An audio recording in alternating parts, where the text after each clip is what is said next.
उत्पत्ति अध्याय 9। नूह और उसके पुत्रों को आशीर्वाद। फिर परमेश्वर ने नूह और उसके पुत्रों को आशीष दी और उनसे कहा, फूलो फलो और बढ़ो और पृथ्वी में भर जाओ। तुम्हारा डर और भय पृथ्वी के सब पशुओं और आकाश के सब पक्षियों और भूमि पर के सब रेंगने वाले जंतुओं और समुद्र की सब मछलियों पर बना रहेगा। वे सब तुम्हारे वश में कर दिए जाते हैं। सब चलने वाले जंतु तुम्हारा आहार होंगे। जैसे तुमको हरे हरे छोटे पेड़ दिए थे, वैसे ही तुम्हें सब कुछ देता हूँ। पर मांस को प्राण समेत अर्थात लहू समेत तुम न खाना। और निश्चय मैं तुम्हारा लहू अर्थात प्राण का बदला लूंगा। सब पशुओं और मनुष्यों दोनों से मैं उसे लूंगा। मनुष्य के प्राण का बदला मैं एक एक के भाई बंधु से लूंगा। जो कोई मनुष्य का लहू बहाएगा, उसका लहू मनुष्य ही से बहाया जाएगा, क्योंकि परमेश्वर ने मनुष्य को अपने ही स्वरूप के अनुसार बनाया है। और तुम तो फूलो फलो और बढ़ो और पृथ्वी पर बहुतायत से संतान उत्पन्न करके उसमें भर जाओ।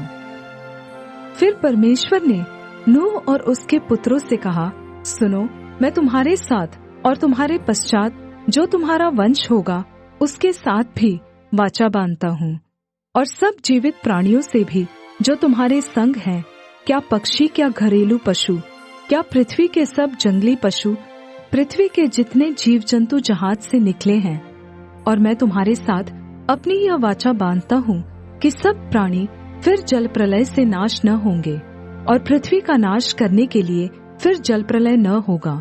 फिर परमेश्वर ने कहा, जो वाचा मैं तुम्हारे साथ और जितने जीवित प्राणी तुम्हारे संग हैं, उन सब के साथ भी युग युग की पीढ़ियों के लिए बांधता हूँ, उसका यह चिन्ह है कि मैंने बादल में अपना धनुष रखा है।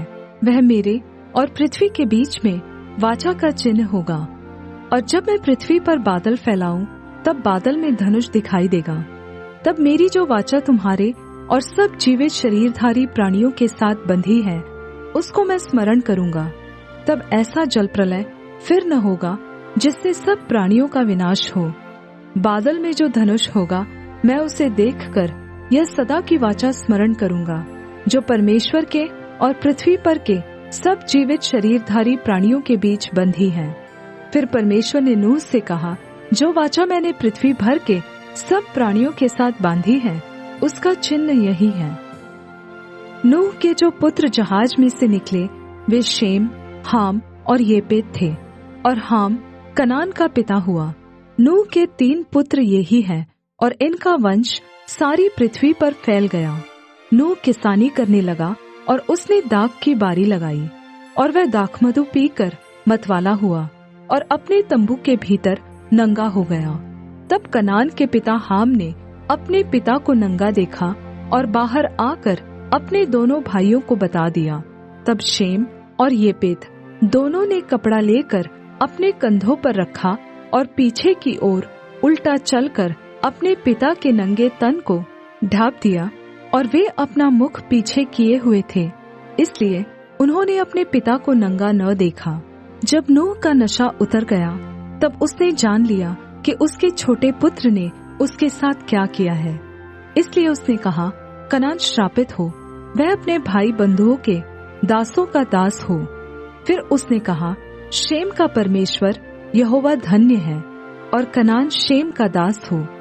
परमेश्वर येपेत के वंश को फैलाए, और वह शेम के तंबुओं में बसे, और कनान उसका दास हो। जल प्रलय के पश्चात नूह 350 वर्ष जीवित रहा। इस प्रकार नूह की कुल आयु 950 वर्ष की हुई। तत्पश्चात वह मर गया।